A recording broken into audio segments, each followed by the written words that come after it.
വീഡിയോയിലേക്ക് സ്വാഗതം. ഇന്ന് ഞാനൊരു ഇതുവരെ കാണിച്ചിട്ടില്ലാത്തൊരു വിഭവമാണ് ഉണ്ടാക്കുന്നത്. നെയ്ച്ചോറാണ് ഉണ്ടാക്കുന്നത്.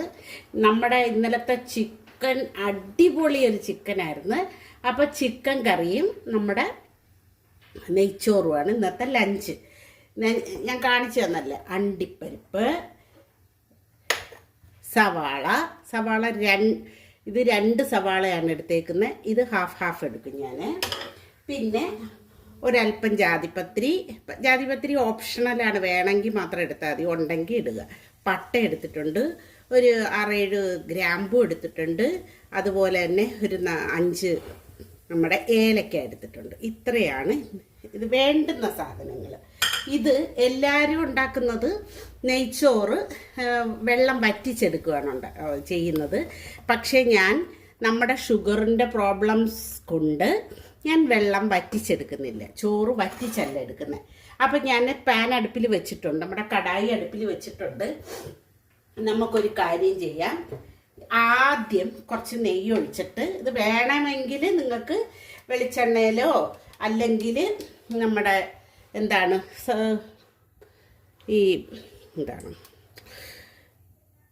സൺഫ്ലവർ ഓയിലിലോ വേണമെങ്കിൽ ഇതൊക്കെ ചെയ്യാം. ഞാനിപ്പോൾ ചെയ്യാൻ പോകുന്ന കാര്യങ്ങൾ. പക്ഷെ നമുക്ക് വല്ലപ്പോഴും അല്ലേ നമ്മളിങ്ങനെയുള്ളതൊന്നും, നെയ്ച്ചോറൊന്നും ഇങ്ങനെ അങ്ങ് എപ്പോഴും ഉണ്ടാക്കുന്ന സംഭവമല്ല. അപ്പം അതുകൊണ്ട് ആദ്യമായിട്ട് ഞാൻ നമ്മുടെ അണ്ടിപ്പരിപ്പ് അങ്ങ് വറുത്തെടുക്കാം. ഈ അണ്ടിപ്പരിപ്പ് വേണമെന്നുണ്ടെങ്കിൽ ഇതിൻ്റെ കൂടെ നമ്മുടെ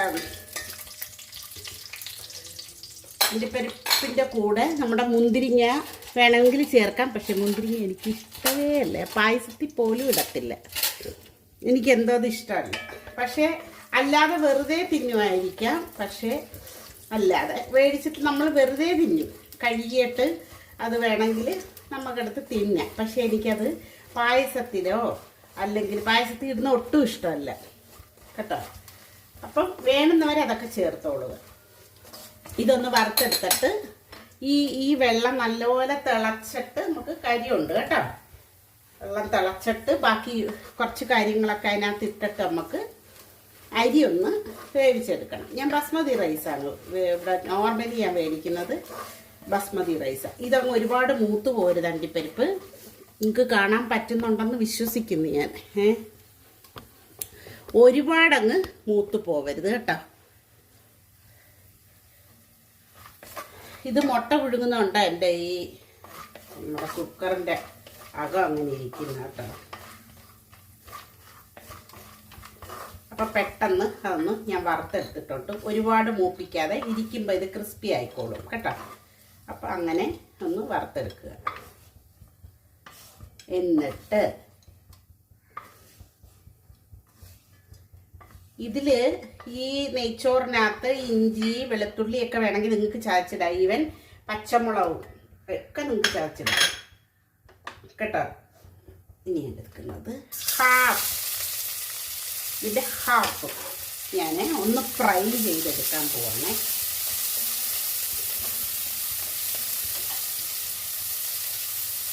ഒന്ന് ബ്രൗൺ കളറാക്കി എടുക്കാം. നമുക്ക് ഒന്ന് ഗാർണിഷ് ചെയ്യാൻ വേണ്ടിയിട്ടുള്ള സംഭവം ഇത് കേട്ടോ. അപ്പം ഇത് ഒന്ന് ബ്രൗൺ കളറായിട്ട് ഞാൻ കാണിച്ചു തരാം. അപ്പം ഈ കാര്യം, ഈ കുക്കറിനകത്ത് വെള്ളം വെച്ചേക്ക് അത് ഞാൻ ഇനി ഇപ്പുറത്തെടുത്തോട്ട് വെച്ചോ, വലിയ അടുപ്പിലോട്ട് നമുക്ക് എടുത്ത് വെക്കാം. അത് നിങ്ങളെ വലുതായിട്ട് കാണിക്കണ്ടല്ലോ. നല്ല തിളച്ചതിന് ശേഷം മാത്രം അതിനകത്തിരുന്ന ഇൻഗ്രീഡിയൻസ് ഞാൻ കാണിച്ചു തരാം. ഓക്കെ, അപ്പം ഞാൻ ചെയ്യാൻ പോകുന്നതെന്ന് വെച്ചാൽ നമ്മുടെ അടുപ്പേ ഇതങ്ങ് ഓഫാക്കാം.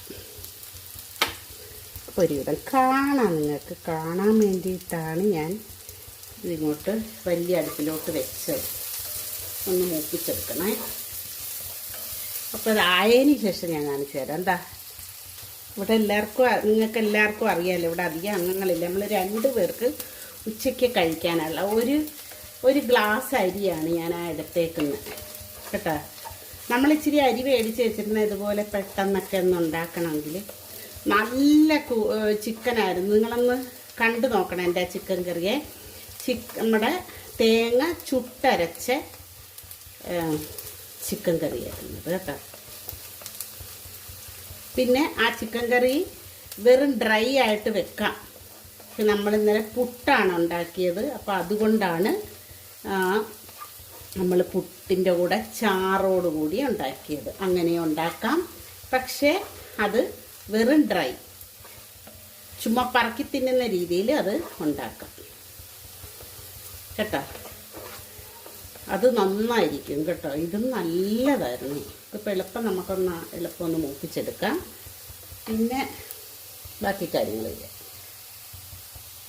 നമ്മുടെ മൂത്തൊക്കെ വരുന്നുണ്ട്.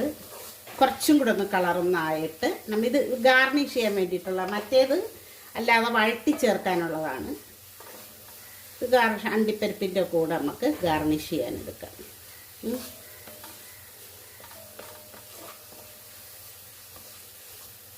ഏകദേശമൊക്കെ എല്ലാവരും ഒരുവിധം ഒരേ രീതിയിൽ തന്നെ ആയിരിക്കും ഉണ്ടാക്കുന്നത്. ഞാനൊരു ഇച്ചിരി ഡിഫറൻ്റായിട്ട് അരി നമ്മൾ തിളപ്പിച്ച്, അതായത് വറ്റിച്ചെടുക്കുന്നില്ല അരി. നമ്മൾ എപ്പോഴും ഞാൻ ബിരിയാണി വെക്കുമ്പോഴായാലും എന്താണെങ്കിലും ശരി, അരി നമ്മൾ തിളപ്പിച്ച്, വെള്ളത്തിൽ തിളപ്പിച്ച് അരി അതിൻ്റെ സ്റ്റാർച്ച് എല്ലാം ഊറ്റി കളഞ്ഞിട്ടാണ് നമ്മൾ എടുക്കുന്നത് കേട്ടോ. ഇനി ഒരു നുള്ള് ഉപ്പിടാം അതിനകത്തെ. ഒരു നുള്ളുപ്പും, ഇത് ശരിയായി പോകുന്നു ഒരുപാട്. ഒരു നുള്ളുപ്പും. പിന്നെ ഞാനൊന്ന് മാറ്റി വെക്കുവാണ്. ഒരേ ഒരു നുള്ള് എന്താണെന്നറിയാം ചേർക്കുന്ന, ഇനി പഞ്ചസാരയാണ് ഒരു നുള്ളേ ഉള്ളു. ഞാൻ ഒരു പിഞ്ചേ എടുത്തിട്ടുള്ളൂ. അതെന്തിനെന്ന് വെച്ചാൽ ക്രിസ്പിനെസ് മാറാതിരിക്കാൻ വേണ്ടിയിട്ടാണ് കേട്ടോ. ഞാൻ ഒന്ന് കോരി എടുക്കുവാണിത്. ഇതിൻ്റെ കൂടെ എടുത്തു ശരിയൊന്ന്, ആ ക്രിസ്പിനെസ് മാറില്ല അതങ്ങനെ ചെയ്താൽ കേട്ടോ. ഇനി ഗ്യാസ് അങ്ങ് ഓഫാക്കുവാണ്. ഇനി നമുക്കിത് കുറച്ച് കഴിഞ്ഞിട്ടാക്കിയാൽ മതി ഇത് കേട്ടോ. അരിയുടെ പരുവമൊക്കെ ആയതിന് ശേഷം പിന്നെ ബാക്കി ചെയ്താൽ മതി നമുക്ക്. ഓക്കെ, ഇതാക്കി വെച്ചിട്ടുണ്ട് ഞാൻ. അപ്പോൾ ആ ക്രിസ്പി ആയിട്ട് ഇരുന്നോളൂ ഇത് കേട്ടോ. ഇത് രണ്ടും കൂടെ ഒന്നിച്ച് ഞാൻ ആക്കി വെച്ചേക്കുന്നേ. അണ്ടിപ്പരിപ്പും ഈ ഓഫാക്കിയിട്ടുണ്ട്. ഓക്കെ, ഈ ഞാനൊരു 10 മിനിറ്റാണ് കുതിർത്ത് വെച്ചേക്കുന്നത് കേട്ടോ. അപ്പോൾ വെള്ളം ഒരു വിധം നമ്മുടെ റെഡി ആയിട്ടുണ്ട്. ഇതിനകത്തോട്ട് ഞാൻ എന്ത് ചെയ്യുമെന്നറിയാമോ,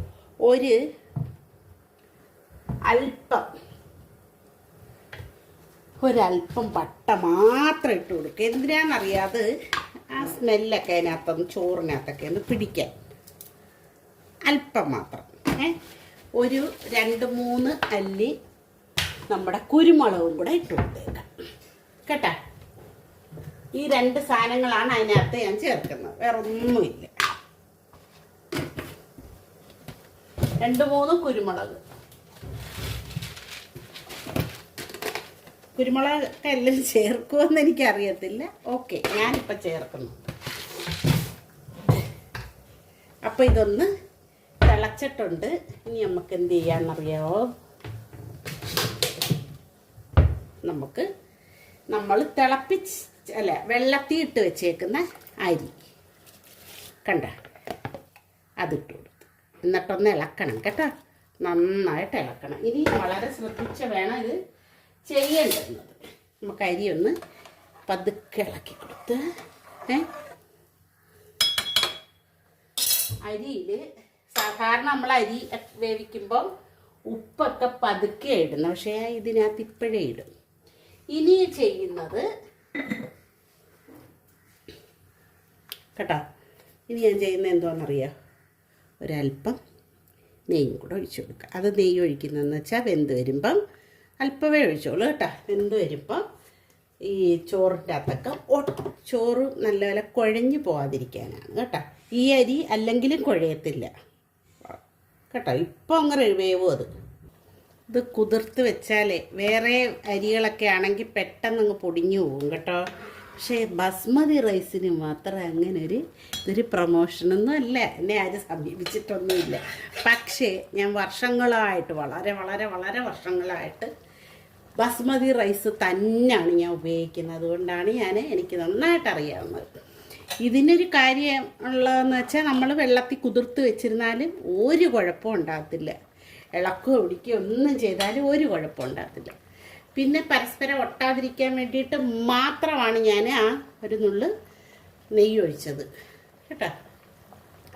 ഇത് പിന്നെ കറക്റ്റ് വേവണം. എന്താണെന്നറിയാവോ, നമ്മൾ ബിരിയാണിക്കൊക്കെ ഈ അരി വെക്കുമ്പോൾ നമ്മളൊരു 3/4 വേവേ ആക്കത്തുള്ളൂ, ഒരു 80% വേവ് ആക്കും.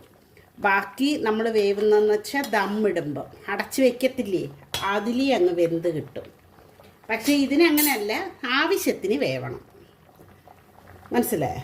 ഊറ്റുമ്പോൾ കറക്റ്റ് വേവായിരിക്കണം. പെട്ടെന്ന് നമുക്കങ്ങ് പിന്നെ ശരിയാക്കി എടുക്കാവുന്നതേ ഉള്ളൂ. അപ്പം അങ്ങനെ ഒരു കാര്യം നെയ്ച്ചോറ് വെക്കുമ്പോൾ നിങ്ങൾ ചെയ്യണം. അപ്പം ഇത് ഒന്നും ആയിട്ടില്ല, ഒരു പെട്ടെന്നായിക്കോളും. നമ്മൾ 10 മിനിറ്റ് ഇത് കുതിർത്ത് വെച്ച അരിയാണെന്ന് ആലോചിക്കണം. എന്നിട്ടും കണ്ട അരിയുടെ രീതി കണ്ട, അതാണ് ബസ്മതി റൈസിനുള്ള പ്രത്യേകത. അപ്പം ഇരിക്കട്ടെ, ഏകദേശം ആയി വരുന്നുണ്ട് കേട്ടോ. ഇനി നമുക്ക് ഊറ്റേണ്ട സമയമായി വരുന്നുണ്ട്. കുറച്ചും കൂടെ ഒന്നായിട്ട് നമുക്കങ്ങ് ഊറ്റി ഇത് നല്ല പോലെ തോരണം കേട്ടോ. ലേശത്തിന് നന്നായിട്ട് വെള്ളം തോരണം. മറ്റേ ബിരിയാണി ആക്കുമ്പോൾ ഒരുപാട് അങ്ങ് തോർന്നില്ലേലും കുഴപ്പമില്ല. മനസ്സിലാവും? നമ്മൾ ചിക്കൻ്റെ പുറത്തോട്ട് അങ്ങെടുത്ത് കൊട്ടുകയല്ലേ ചെയ്യുന്നത്, അതായത് ഇടുകയല്ലേ ചെയ്യുന്നത്. അപ്പോൾ ഇതിനങ്ങനല്ല, ഇതിന് നമ്മുടെ ഇതിൻ്റെ വെള്ളം നല്ല വറ്റണം. അപ്പം നല്ല നെറ്റിനകത്ത് വെച്ച് വെള്ളം തോർത്തിയെടുക്കണം കേട്ടോ. അപ്പോൾ ഇത് ഏകദേശം വേവായിട്ടുണ്ട്. ഒരല്പം കൂടെ വെന്താൽ നമുക്ക് ഒരല്പത്തിനും കൂടെ വേവണേ, ഒരു നുള്ള് നോക്കട്ടെ, ഒന്നും കൂടെ നോക്കി നിൽക്കണം ഇത് കേട്ടോ. ഇനി ഞാനെന്തൊന്ന് ഡ്രെയിൻ ചെയ്തിട്ട് ഓടി വരാം കേട്ടോ.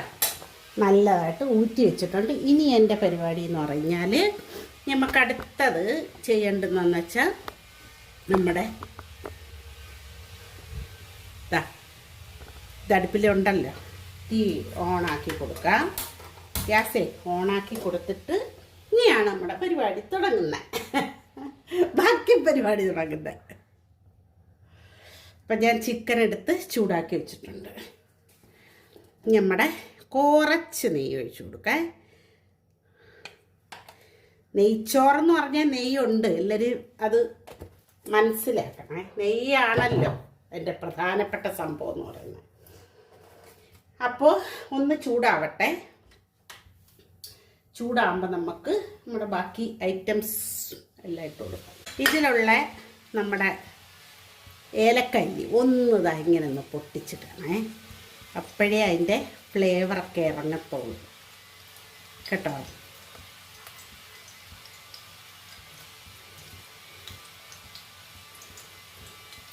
ആയിട്ടുണ്ട്. അപ്പം ഞാൻ ചെയ്യാൻ പോകുന്നത് എന്ന് വെച്ചാൽ ആദ്യം ചെയ്യുന്നത് ഇതൊന്ന് മൂപ്പിച്ചെടുക്കും കേട്ടോ. അപ്പം അതൊന്ന് ആക്കിയതിന് ശേഷം നമുക്ക് ബാക്കി ചെയ്യാം. എൻ്റെ നമ്മൾ പണി തീർന്നു. അതാക്കിയല്ലേ. ഇനി ചെയ്യുന്നത് സൈഡിലോട്ടാക്കി വെച്ചിട്ട് സവാള എന്നിട്ട് കണ്ട സവാള ഇട്ട് കൊടുത്തു. സവാള ഒന്ന് ഒരല്പം ഒന്ന് വഴണമേ, ഒരുപാട് വഴണ്ട് പോകണ്ട, കുറച്ച്.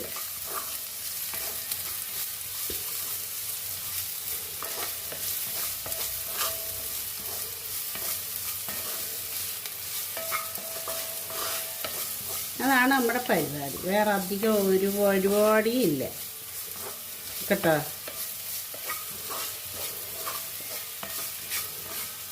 സോറി,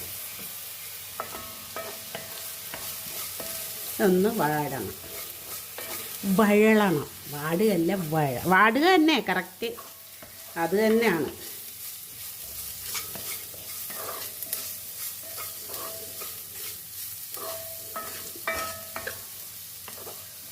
വെള്ളം വെച്ച് വറ്റിച്ചെടുക്കുന്നവർ ഇത് വഴറ്റിയിട്ടാണ് വെള്ളം ഒഴിക്കുന്നത്. ഒഴിച്ചിട്ട് വഴറ്റിയിട്ട് അരി ഇട്ട് കൊടുക്കും. അരിയും അതിനകത്തൊന്ന് നെയ്ക്കകത്ത് നിന്ന് മൂപ്പിച്ചിട്ടാണ് വെള്ളം ഒഴിച്ചു കൊടുക്കുന്നത്. അപ്പോൾ ഇതെല്ലാം അതിൻ്റെ സത്ത് നമ്മൾ അതിന് വേണ്ടിയിട്ടാണ് ആ പട്ട അവിടെ വെള്ളം തിളപ്പിച്ചപ്പം നമ്മൾ അരി വേവിച്ചപ്പോൾ ഇട്ട് കൊടുത്തത് കേട്ടോ. ചൂട് അതായത് ഒരുപാടങ്ങ് ചൂടാക്കരുത് കേട്ടോ. അതായത് സിമ്മിലിട്ടേ ഇതൊക്കെ പരിപാടികളൊക്കെ ചെയ്യാവൂ. തീർന്നു നമ്മുടെ പരിപാടി. ഇനി ചോറെടുത്ത് തട്ടുക കേട്ടോ. നമുക്ക് ഇങ്ങനെ ഇട്ടിട്ട് ചോറെടുത്ത് തട്ടാം കേട്ടോ. അത്രയും വേണ്ടാൽ മതി. ഒരു ചോറിൻ്റെ കൂടെ ഒട്ടിയിട്ടില്ല. അതാണ് കേട്ടോ. പണി തീർന്നു നമ്മുടെ. ഓക്കെ. അപ്പം ഇനിയൊന്ന് ഇളക്കി കൊടുക്കുക. നമ്മുടെ ഇതൊന്നും പൊടിഞ്ഞൊന്നും പോത്തില്ല കേട്ടോ. അരി ചോറേ അതിൽ ഒരു വിഷമവും വേണ്ട. ഒരു ചോറ് പൊട്ടാതെ കിട്ടിക്കൊള്ളു.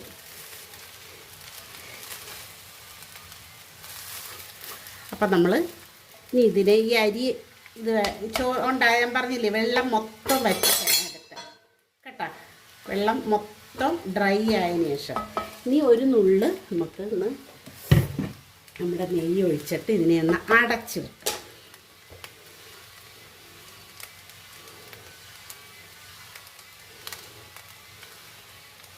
ഒരു നുള്ളല്ല, ഒരിച്ചിരി ഇടുന്നുണ്ട് കേട്ടോ. ഞാനിവിടെ മേടിക്കുന്നത് മിൽമ നെയ്യാണ് കേട്ടോ. വലുത് മേടിച്ചാൽ ഒരുപാട് നാളത്തേക്ക് യൂസ് ചെയ്യാൻ പറ്റും. അപ്പോൾ നല്ല ക്രിസ്പി ആയിട്ടിരിക്കുന്ന കണ്ട അതും കൂടെ ഇതിൻ്റെ കൂടെ ഇട്ട് കൊടുക്കാം. ക്രിസ്പി ആ പഞ്ചസാര ഇടുന്നത് കൊണ്ടാണ് അങ്ങനെ പറ്റുന്നത്. അപ്പം ഞാൻ തീ അങ്ങ് നിശേഷം കുറച്ചിട്ട് ഒരു അല്പം നമുക്കൊന്ന് അടച്ചു വെക്കാം. കണ്ട ഇരിക്കട്ടെ. തീർന്നു പരിപാടി. ഞാൻ ഇതെടുക്കാൻ പോവാണ്. നല്ല സ്വാദിഷ്ടമായ നെയ്ച്ചോറ് റെഡി. കണ്ട ഭയങ്കര ടേസ്റ്റായിട്ടുള്ള ആ ഉപ്പൊക്കെ ചേർക്കുന്നത് കറക്റ്റായിരിക്കണം നിങ്ങൾ കേട്ടോ. കണ്ടല്ലേ, ഒരെണ്ണം ചോറ് ഒരു ചോറിൻ്റെ കൂടെ ഒട്ടിയിട്ടില്ല കണ്ട. ഓക്കെ. അപ്പോൾ എല്ലാവരും ഇതേ കണക്കുക, ഫീഡ്ബാക്ക് അറിയിക്കുക. അടിപൊളി ടേസ്റ്റിലാണ് ഇത് ഉണ്ടാക്കിയിരിക്കുന്നത്. തീ ഓഫാക്കി കേട്ടോ. അപ്പോൾ നെയ്ച്ചോറ് ഇന്നലത്തെ ചിക്കൻ കറി നിങ്ങൾ വെച്ച് നോക്കണം. അതിൻ്റെ കൂട്ടത്തിൽ ഇതൊരു നല്ല കോമ്പിനേഷനാണ്. Okay, by.